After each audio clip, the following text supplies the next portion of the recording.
குளமாக்கினே.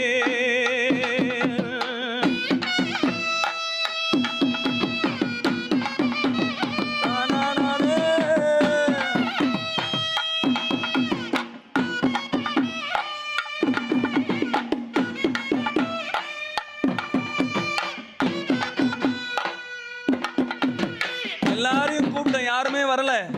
யாரும் வரலன்னா என்னன்னு சொல்லி நானே கடப்பாரை எடுத்து, நானே கூட எடுத்து, நானே மண்வெட்டி எடுத்து என்னால் முடிஞ்ச வரைக்கும் அந்த இடத்துல ஒரு பள்ளம் தோண்டி கற்களை எல்லாம் அடுக்கி அதை ஒரு சாமி புஷ்கரணியாவே மாத்திட்டேன்.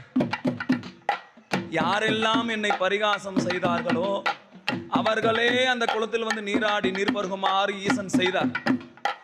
யாரெல்லாம் என்னை பரிகாசம் செய்தார்களோ அவர்களே அந்த குளத்தில் வந்து நீராடி நீர் பருகும்படி ஈசன் செய்தார். அப்படி அந்த குளத்தை ஈஸ்வரனுக்கு அர்ப்பணம் பண்ணிட்டு நான் மீண்டும் ஆதனூருக்கு வந்துட்டேன். ஆதனூரு